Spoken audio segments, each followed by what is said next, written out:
Dahil sa pagiging malapit sa mga Duterte, itinuturing na isang political persecution ang nangyayari ngayon kay Pastor Apollo C. Quiboloy dahilan ng kanyang pagkakakulong sa ilalim ng kasalukuyang administrasyon. Balikan natin ang ilang mga pangyayari kaugnay dito sa balita ni Angel Pastor. 16 na araw na pagkubkob ng libu-libong pulis sa religious compound ng Kingdom of Jesus Christ sa Davao City ang umukit sa kasaysayan ng bansa.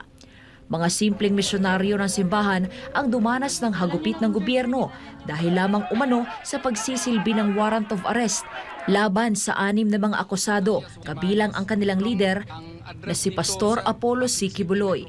Muling ikinuwento ng tagapagsalita ng butihing pastor na si Attorney Kay Lorente na hindi binigyan ng pagkakataon si Pastor Apollo na gamitin ang iba pang legal na proseso upang ipagtanggol ang kanyang sarili kahit na may nakabinbin pa itong apela kaugnay sa warrant of arrest. Kwento pa ng tagapagsalita, bago pa man mangyari ang mga ito, nagbabala na si Vice President Sara Duterte na may gagamitin laban kay Pastor Apollo na mga dating miyembro ng KOJC para idiin ito sa iba't ibang mga akusasyon dahil anya malapit ito sa mga Duterte. Alam naman natin itong pangalawa, government connection. Alam naman ng lahat na may si Pastor ang isa sa pinakamalakas na alay ng mga Duterte. There is a clear link between the individual's political activities and their arrest. Kahit nga before pa nagsimula ito. Binigyang diin ni Attorney Lorente na ang mga kasong ibinabato kay Pastor Apollo ngayon ay una nang ibinasura sa Davao City noong 2020 dahil sa kawalan ng mabigat na ebidensya upang gumulong ang kaso. Pag mabasa po natin yung affidavit complaint, kaya nga outright na-dismiss kaagad yun. Kasi walang ebidensya, puro hearsay. Example na lang po, although it is already in court. Example na lang po, just to enlighten kasi marami po pa rin nagda-doubt kay Pastor at nagbabash kay Pastor dahil nga, dahil sa isang complainant na to. Ito na lang date na lang talaga. Ni-rape daw siya nung September 1, tapos tribute daw yon. Alam naman natin, di ba? Big event yan. Big event. At saka first, yung tribute, iba yung tribute to the king. Yes. At saka iba din yung anniversary celebration. Ibang date yun. Yes. Yung palang, so pag may doubt na, kasi, so ibig sabihin, wala talaga, imposible talagang mangyari. Ngunit nang magpalit ang administrasyon mula sa mga Duterte, partikular sa taong 2023, sunod-sunod na pag-atake ang nangyari kay Pastor Apollo.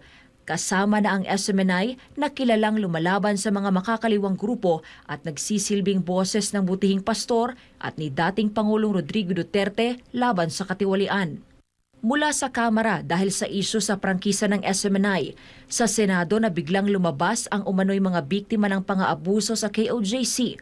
Ang Department of Justice na inilipat ang mga kaso mula sa Davao patungong Pasig at Quezon City hanggang sa pagpapalabas ng freeze order sa mga ari-arian ng KOJC dahil sa nag-iisang reklamo. Kaya naman, ang tanong ng kampo ni Pastor Apollo, If this is not politically motivated, then what is this?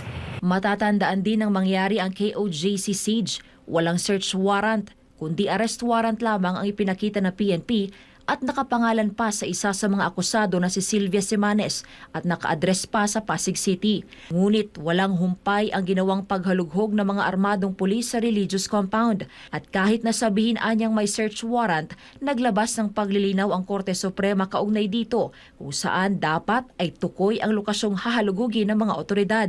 Kung hindi, ay mawawalan ng bisa ang search warrant dahil sa paglabag sa karapatan laban sa unlawful search at seizure.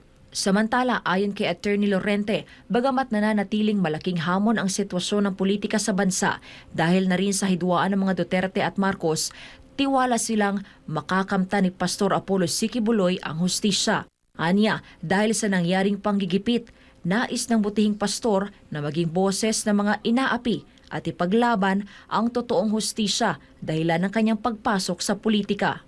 Para sa Diyos at Pilipinas, Kumahal Angel Pastor, SMNI News.